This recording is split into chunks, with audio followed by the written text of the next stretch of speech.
Good afternoon. This is Hans Meeder with the National Center for College and Career Transitions. I wanted to provide a short briefing on our proposal for technical assistance for the New Orleans Youthforce pilot and plan schools.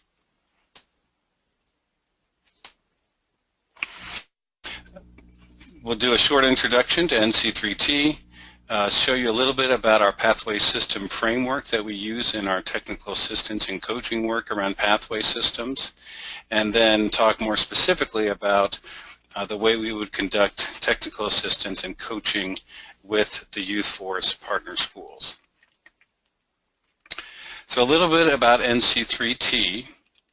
We're an organization that's built around a vision statement of every learner with a dream and a plan, and every community with a capable, ready workforce.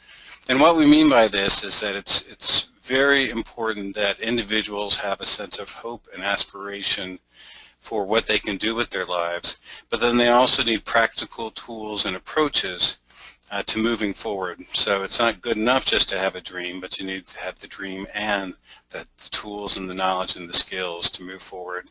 And then that really complements the need to have communities with strong, capable workforces that can be part of economic growth and economic prosperity, to have stronger neighborhoods and stronger families. And how we see ourselves playing toward that vision is to be advocates for the power and promise of pathways.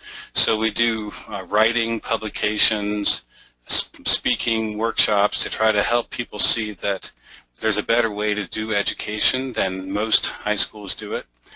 And for those state and local leaders who want to take action on this pathways vision, then we want to help develop their capacity and their knowledge and skills to move forward. This is the kind of effort that requires buy-in, understanding, and certainly an adaptation and application that for each unique situation. So it doesn't make sense for us to try to impose a one-size-fits-all solution, but to really build the capacity of local leaders to do the work.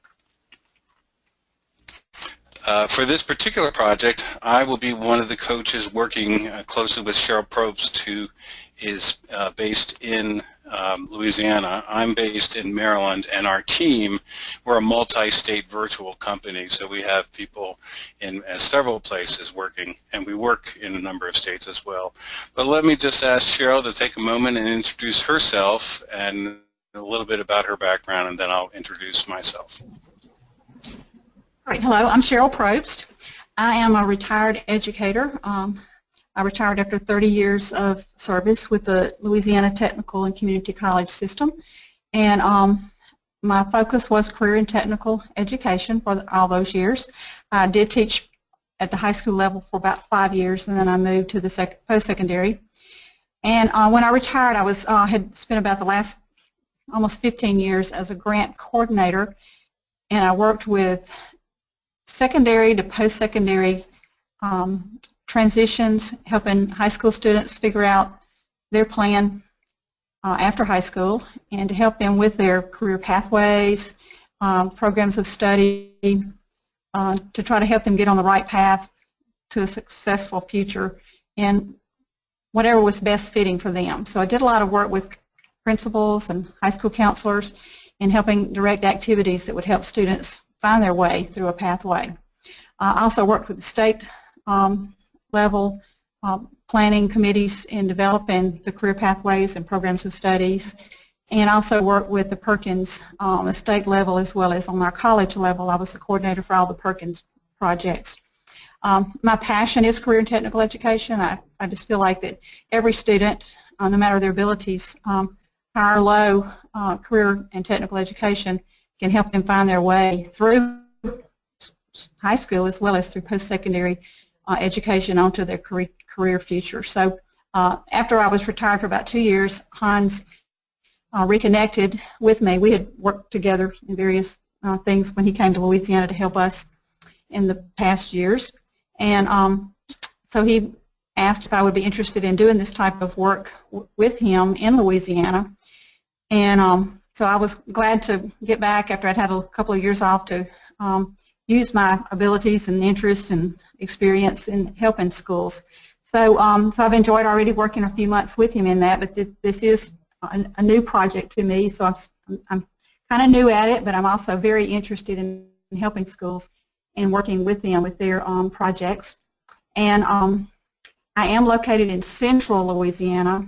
I'm about 3 hours from New Orleans, but traveling there is not a problem, and as well as working with you all through conference calls. So I look forward to working with you, and any way I can to help you with career and technical education at high schools.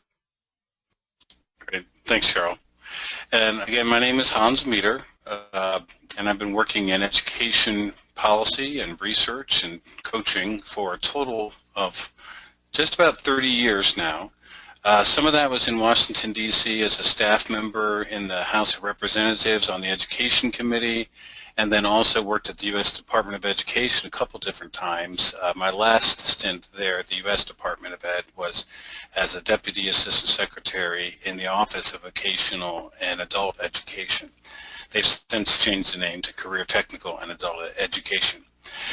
For the last 10 years, I've been working and doing a variety of coaching projects, workshops all around the country. Since 2005, have been involved in efforts in 23 different states, some of that working with state agencies around education and post-secondary education, and some of that working at the local level with school districts and with colleges. As Cheryl noted, about 8 years ago, helped Louisiana Career Tech, community college technical system, helped them to develop their state plan for career technical education, which has since evolved into promoting the Jumpstart initiative. And one of the things we really enjoyed doing is working with schools that sometimes don't get as much attention from the national organizations that perhaps focus more on just large school systems. So we've worked with a lot of smaller school systems and that have one high school to them. We're also already working with Sci-High, New Orleans Science and Math High School in New Orleans, helping them develop their action plan around pathways. We have some resources that are really helpful to the people we work with: employer engagement, building advisory boards, integrating STEM programs into your efforts, and the new book called The Power and Promise of Pathways, which is a really comprehensive and that'll be a really helpful resource to you as you think through developing your approach to pathways. We use the broader term pathways, not just because we don't limit the concept to only career technical education programs, but we do realize that in Louisiana there are some specific criteria around the Jumpstart pathways, but certainly everything we'd be doing incorporates that and would be compatible with the Jumpstart pathways. We also have a blog that is really aimed at the school leader and the school district person who's working on their pathway initiative. So just kind of trying to foster an ongoing conversation with local leaders. So now I'll just take a brief moment to talk about our framework, the Pathway System Framework. And the reason why we developed this framework is that education is often tormented with lots of different initiatives that are coming either from outside forces and compliance requirements, and then some things that just kind of naturally evolve and bubble up. And they're often a little bit disjointed and moving in somewhat different directions. And so a systems approach to developing your work around pathways gives you a way of pulling all the pieces together and making sure that there's an alignment, and then also helps you prioritize. You can have this long-range, big picture vision, but then you can also go deep and focus on some specific action steps relating to what you need to accomplish next. But the Pathways framework, and we have some very specific criteria to help you think through what this would look like in your school around each of these 6 components. The first is career and life readiness, and this is really the goal of education. The goal of a Pathways initiative is to help the individuals be ready for their career and their life beyond high school. Now, they may not be ready to step into a career necessarily. They may need, they're probably going to need additional education and training beyond high school, but the purpose is to help them be ready. The end game is not college. College and post-secondary education and training are means toward being ready for career and life readiness. So we've created an integrated definition based on some really good research and resources with the idea that when someone is developing career and life readiness, that this will help them be ready for post-secondary education, for economically viable career pathways, and for personal effectiveness. And some of the pieces, the 7 elements that need to be part of that discussion as you pursue career and life readiness for your students are applying knowledge, having relational skills and the interpersonal attributes, having the executive decision-making and communication skills that are necessary for both school, college, and for the workplace, and for personal life, the ability to navigate a career throughout their lifetime, the understanding of post-secondary education so they can make successful transitions into post-secondary education and through post-secondary education, financial literacy, understanding of how money works and how to take care of it, how to earn it, and then how to be an active, involved person in your community through civic engagement. So that's the integrated definition approach, and that's really the center of the mindset around a Pathways initiative, is making sure that students are developing this this set of knowledge and skills that crosses all parts of the school. And then secondly is cross-sector partnerships. So this is starting to build those ongoing relationships with post-secondary education partners, with other organizations that can help your school be successful. And certainly in the New Orleans context, Youthforce is playing a part in helping develop some of these cross-sector partnerships with the individual schools that are coordinating with Youthforce. Career development. This is very important. It really goes hand in hand with any sort of a pathway program, that you have to have a really thoughtful way of introducing students to career options, helping them explore those options, and then really getting practical about trying out what those careers look like through both programs and through employer work-based learning internship experiences. So that they can make better decisions about what's the right next step for them after high school. The programs themselves, the pathway programs, that's the sequence of courses that have themes or a career theme to them, integrated with experiential learning, which is another term for work-based learning, and then connecting those pathway programs to credentials and to post-secondary education opportunities. And certainly I know a Youthforce real priority is making sure that students are involved in pathway programs that are very relevant to good job opportunities right there in the region. The next piece, which sometimes gets overlooked in a Pathways initiative, is actually the teaching and learning component of helping teachers really use the best teaching and learning strategies for both using project-based approaches and inquiry-based approaches, and then also looking for opportunities to integrate literacy strategies and strengthen mathematic strategies into the career programs, and then also doing some cross-curricular coordination among teachers. So the work isn't just happening in the pathway program, but is happening in other core academic and other elective classes as well. And then the final piece is the employer and community engagement, building really strong, active partnerships with employers so that both students can get out of the school and get into the workplace and learn and observe what the workplace setting looks like, but then also to get employer volunteers directly into your programs, helping advise the teachers on some of the activities and standards perhaps that need to be in the programs, but then also interacting with students and coaching them and being part of the classroom experience from time to time. So the approach that we use, we have criteria around all of these components, and then we would help you think through which of those criteria make the most sense to you as you're doing your design work, and helping you to then create some action steps and action plans around that. But it really does help to have that pathways system approach to keep the big picture in mind while you're also doing your day-to-day action steps.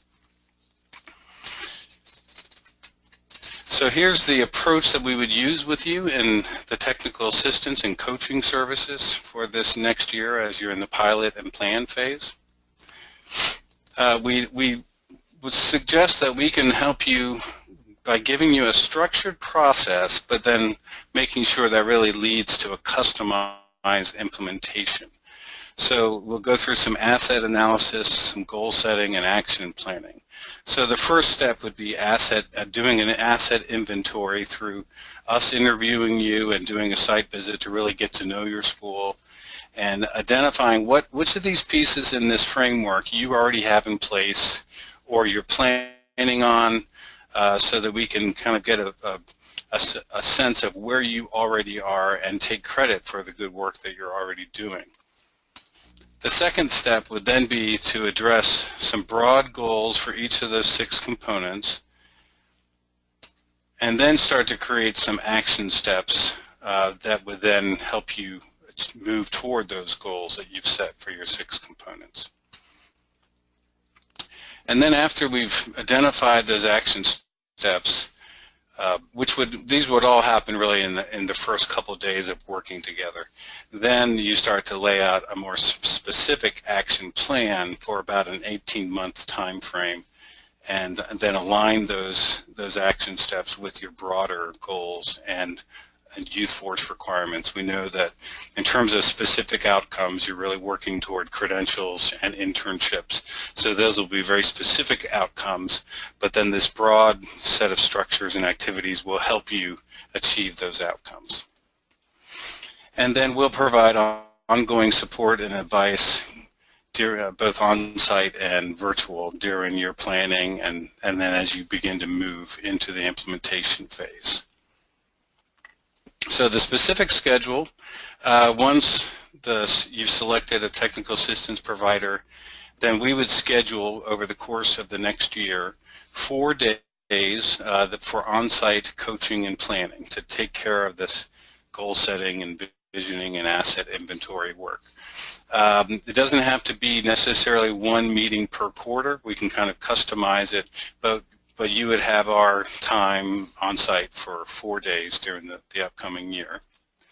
And then we would also, during that first 3 months of the project, do every other week do a check-in call with the lead contact and some of the key members of your team, just to try to get in a rhythm of paying attention to this. And the day-to-day work of running a school is very intense, and just trying to build into the rhythm a chance to step back, reflect, plan, think about the future while you're doing, even while you're still doing your day-to-day responsibilities. And then after that first quarter, where a lot of the more intensive work will be happening, then we'll kind of start to spread out that pace a little bit and have monthly check-in calls for the remainder of the year. And then certainly we'll have a couple more of those on-site days that we decide on. We'll give you as needed email support, and certainly if there's a real significant issue and you need to pick up the phone and talk to one of us, that's fine too. We may decide, if people want to do this, to have some checking in among the schools that we're working with for some technical assistance peer coaching or discussion.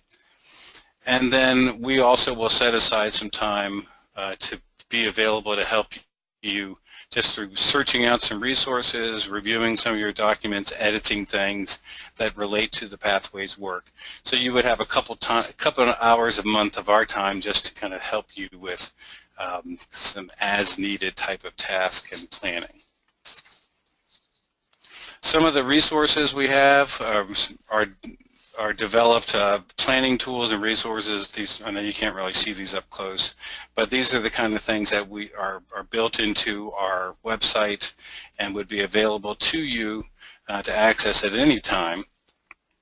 And we'll be giving each school that works with us a number of copies of this new book, The Power and Promise of Pathways, that covers a lot of really valuable information, developing a pathway program in pretty good detail, also developing the pathway systems, all the different components, and then communications and branding, thinking about how to communicate with your stakeholders, how to articulate who you are and what you offer to your students.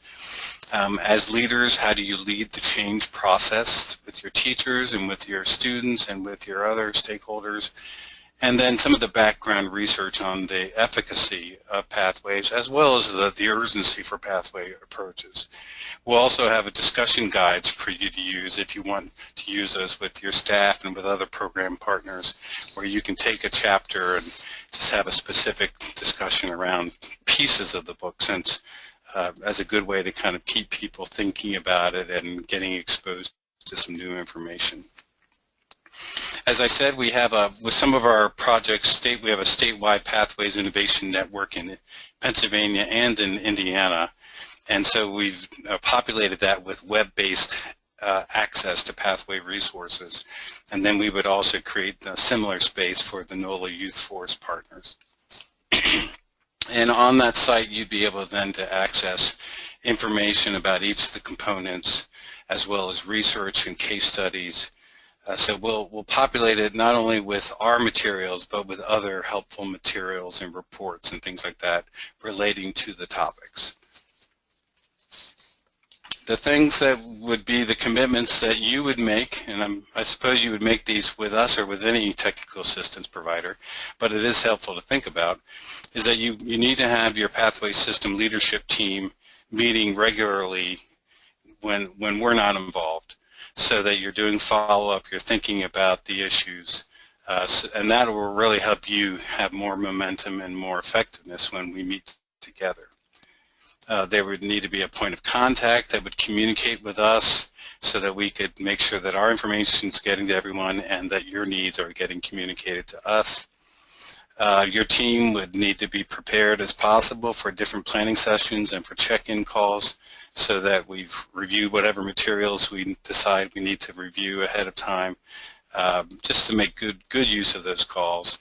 And then we would focus on trying to help you create those big picture goals, but still focus on one or two tangible shorter term goals so that people can really get a sense of momentum for your work.